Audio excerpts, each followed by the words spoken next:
जिले डिवीजन सखर जो सदर साहब साईं सिकंदर अली जतोई साहब,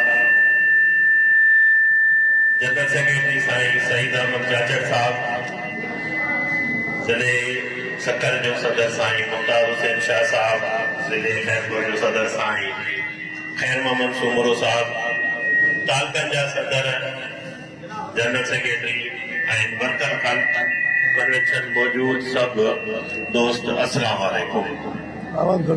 दोस्त तहरीक के बारे में काफ़ी कुछ तजवीज़ूं भी ॾिनियूं आहिनि, काफ़ी कुछ ॻाल्हाए भी विया आहिनि। 2006 खां वठी पेटेलेंस में बतौर उहिदेदार कमु करे रहिया आहियूं। काफ़ी तहरीकूं ॾिठियूं भी आहिनि, कुछ तहरीकूं कामयाब भी थियूं आहिनि, कुछ में नाकामी भी ज़रूर थी आहे, पर हर जेका भी बाटी रही है, मरकज़ी बाटी रही है, उनजो हिकिड़ो किरदार सब दोस्तनि खे ख़बर आहे। जेकॾहिं टाइम स्केल वठितो आहे तो उनजो बानीकार केरु आहे उहो अव्हांखे ख़बर आहे।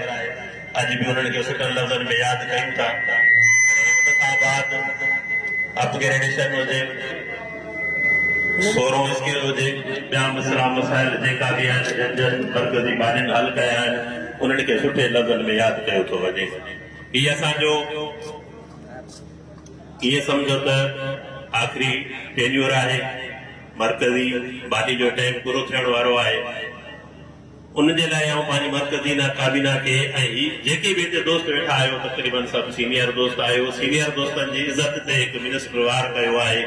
जेकॾहिं तव्हांखे पंहिंजी इज़त बहाल करणी आहे, उस्ताद जे मान मर्तबे खे बहाल रखणो आहे, त पोइ डू आर डाई वारो मसइलो करणो आहे।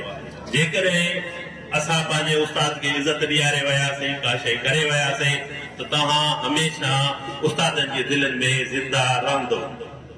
जेकॾहिं का शइ न करे सघियासीं, आम धरणे वारी कार जीअं दोस्त धरणो हणी हिकु ॾींहुं शाम जो को पेपर वठी करे वापसि निकिरंदा आहिनि, जेकॾहिं इहे पेपर वठी निकिरणो आहे त पोइ कराची हलण जी ज़रूरत ई नाहे।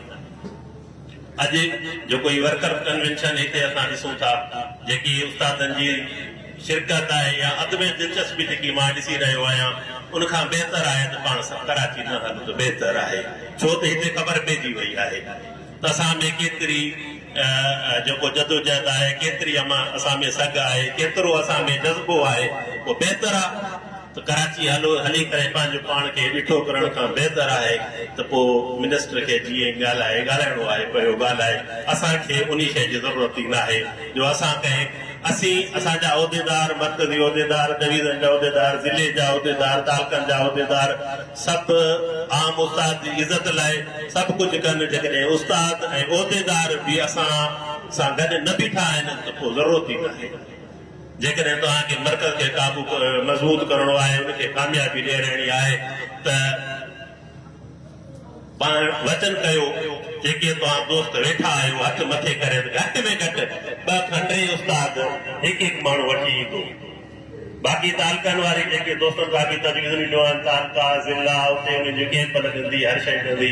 ज़ाहिरी ॻाल्हि आहे जेके कराची में धरणो हणी रहिया आहिनि, उहे सभु शयूं इनशाअल्लाह अल्लाह ख़ैर कंदा। जेसि ताईं असां पाण में सचा न थींदासीं, असीं में सचाई न रहंदी, असांखे को बि मक़सद हासिल न थी सघंदो।